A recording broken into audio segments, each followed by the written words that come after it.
नमस्कार, मी प्राध्यापक मिलिंद गायकवाड.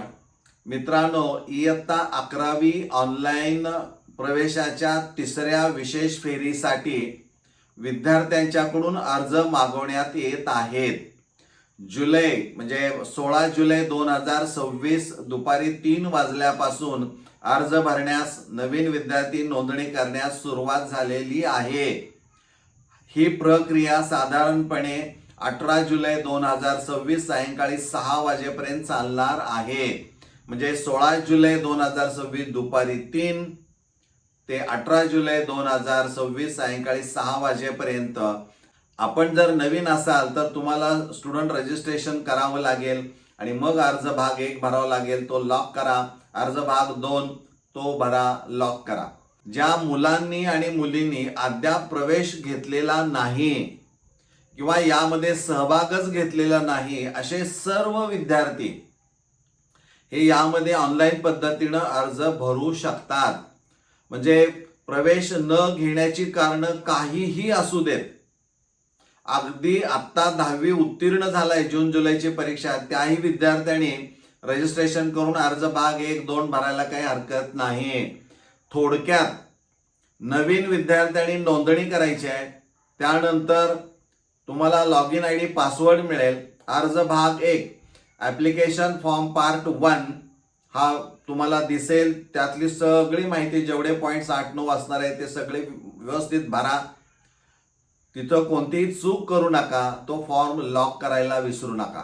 त्यानंतर ऑप्शन फॉर्म 2 आहे, कॅप ऑप्शन पार्ट 2, म्हणजे कॅप कडून प्रवेश घेणारा असेल तर त्याला क्लिक केलं तर तुम्हाला तिथं काही माहिती भरून कॉलेजचे पसंतीक्रम तुम्हाला द्यायचे आहेत. जास्तीत जास्त 10 आणि कमीत कमी 1 कॉलेजचा पसंतीक्रम तुम्ही देऊ शकता.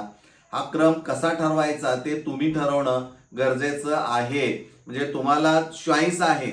यापूर्वीच्याही महाविद्यालयाचे नावं तुम्ही इथं घेऊ शकता, परंतु हा क्रम देत असताना त्या कॉलेजचं नाव 1 नंबरला टाकत असताना तिथं किती व्हॅकन्सी आहेत, जागा आहे की नाही आणि त्याचा कट ऑफ तुमच्या गुणाच्या जवळ आहे की नाही याचा विचार करणं खूप गरजेचं आहे.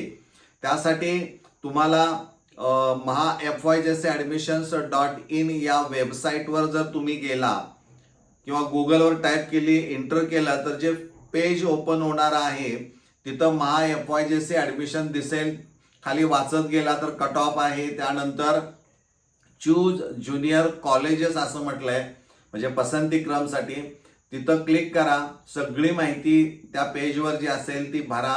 तुम्हाला तालुक्यातल्या कॉलेजची यादी पाहिजे का जिल्ह्यातल्या पाहिजे ते तुम्ही ठरवा. तिथं UDIS नंबर आणि कॉलेजचं नाव टाईप न करता सर्च ज्युनियर कॉलेजला क्लिक केलं की यादी सगळी तुम्हाला पाहिजे ती. म्हणजे तुम्ही आर्ट्ससाठी मागणी करताय, सायन्ससाठी किंवा कॉमर्ससाठी, मग ते कोणतं माध्यम ते यादी तिथं असेल. चॉईस कोड म्हणजेच तुमचा स्ट्रीम कोड असेल तो लिहून काढा. उच्च माध्यमिक विद्यालय कुठलं पाहिजे त्याचं नाव लिहा आणि पुढं गेल्यानंतर ॲक्शन या रकान्याखाली 3 तुम्हाला ऑप्शन्स आहेत. एक आहे तो इनटेक आहे, दुसरा आहे तो व्हॅकन्सी आहे, तिसरा आहे तो डिटेल्स आहेत. म्हणजे तिथं तुम्हाला कॉलेज स्ट्रीम कोड लिहिल्यानंतर कॉलेजचं नाव लिहा आणि व्हॅकन्सीला क्लिक करा. किती व्हॅकन्सी या प्रवेश फेरीसाठी आहेत. जनरलमध्ये तुम्हाला बघायचं आहे किंवा इन हाऊसमध्ये, मॅनेजमेंटमध्ये किंवा मायनॉरिटीमध्ये देखील ते जागा तिथं तुम्हाला पाहायला मिळतील. परंतु कोणत्याही प्रवर्गातल्या विद्यार्थ्याला राखीव जागेवर प्रवेश हा इथं नाही आहे. मेरिट बेस आणि पसंती क्रमानुसार प्रवेश दिला जाणारा आहे, हे आपण लक्षात घेणं गरजेचं आहे. या पद्धतीनं व्हॅकन्सी तुमच्या मार्कानुसार सगळे कॉलेजची यादी तयार करा. ती झाल्यानंतर मग कट ऑफ जे दिसतंय तुम्हाला त्याला क्लिक करा आणि कॉलेजची माहिती टाकताना तिथं स्ट्रीम कोड सगळ्यात महत्त्वाचा तो टाका आणि तुम्हाला त्या कॉलेजमध्ये कट ऑफ कितीला क्लोज झालेला आहे जनरलचा बघायचा आहे. तुम्ही इतर प्रवर्गाचा बघण्यामध्ये अर्थ नाही. आणि मग तुम्ही उच्च माध्यमिक विद्यालयाची 10 तिथं तुम्हाला प्राधान्यानं भरायचे आहेत. तो क्रम तुम्ही ठरवून भरा आणि तो लॉक करा फॉर्म आणि प्रिंट काढून घ्या.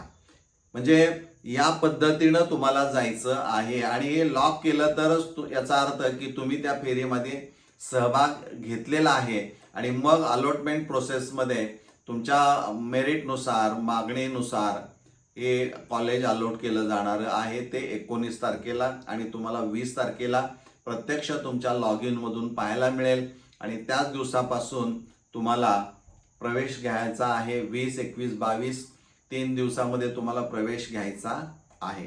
म्हणजे थोडक्यात काय तर जो वंचित आहे 11वी प्रवेशापासून ते सगळे विद्यार्थी या फेरीमध्ये सहभाग घेऊन आपला कन्सर्न ज्याला आपण म्हणतो सहमती नोंदवू शकता.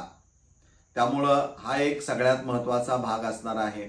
आणखीन यामध्ये काही विद्यार्थी असे असणारे आहेत की जे 11वी नापास झालेले आहेत, म्हणजे ज्यांनी 11वी ऑनलाईन प्रवेश 2025-26 मध्ये घेतलाय परंतु 11वी नापास आहेत.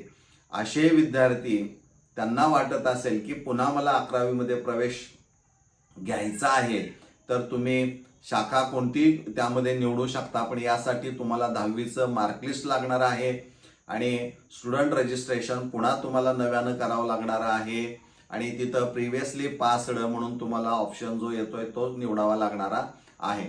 11वी शाळा सोडल्याचा दाखला तिथं तुमच्याकडे असणं गरजेचं आहे, म्हणजे तुम्ही हे करू शकता. आणखीन एक विद्यार्थी पालकांच्या मध्ये कन्फ्युजन आहे की काही विद्यार्थ्यांना कॉलेज बोलवून सांगतंय की तुमचा प्रवेश आम्ही आता रद्द करतोय, तुम्ही आमच्याकडे या. मित्रांनो, वेळापत्रक जर नीट पाहिलं तर तुमच्या लक्षामध्ये येईल की त्या ठिकाणी जे प्रत्यक्ष प्रवेश देण्याची प्रक्रिया उच्च माध्यमिक विद्यालयामध्ये किंवा कनिष्ठ महाविद्यालयामध्ये सुरू असते त्याच वेळेस महाविद्यालयाच्या लॉग इनवर तुम्ही पुष्टी म्हणजे सहमती मी प्रवेश घेतोय म्हणून किंवा नकार मला कॉलेज मिळालेला आहे परंतु मी प्रवेश घेत नाही म्हणून नकार कळवायचा आहे आणि प्रवेश रद्द कर असे 3 भाग दिलेले आहेत. प्रवेश रद्द करणे म्हणजे या फेरीमध्ये तुम्हाला पूर्वी प्रवेश घेतला असेल तर आता रजिस्ट्रेशन चालू आहे, फॉर्म भरायचं काम चालू आहे, यामध्ये प्रवेश रद्द होऊ शकत नाहीत. ती प्रक्रिया बंद झालेली आहे. आता प्रत्यक्ष प्रवेश जर कॅन्सल करायचा असेल तर प्रवेश देण्याचा कालावधी हा 20, 21, 22 याच दिवसांमध्ये असणार आहे. त्याच वेळी तुम्ही प्रवेश रद्द करायचा आहे.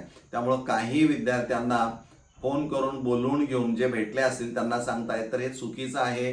तुम्ही या पद्धतीनं जाऊ नका. तुम्ही वेळापत्रक पुन्हा एकदा वेबसाईटवर जाऊन नीट वाचा. कोणते मुद्दे कोणत्या कालावधीमध्ये करायचे आहेत किंवा कार्यवाही काय करायची आहे ते सगळं सविस्तर दिलेलं आहे. उगीच कुणीतरी काहीतरी सांगतंय म्हणण्यापेक्षा मला काय माहीत आहे, मी माहिती घेतलेली आहे का प्रत्यक्ष त्या वेबसाईटवरून, हेही आपण स्वतः अभ्यास करणं खूप गरजेचं असणार आहे. त्यामुळं या 18 जुलै 2026 सायंकाळी 6 वाजेपर्यंत आपण आपली सहमती ऑनलाईन पद्धतीनं 11वीत प्रवेश घेण्यासाठी नोंदवू शकता. आपण इथं थांबूया. धन्यवाद.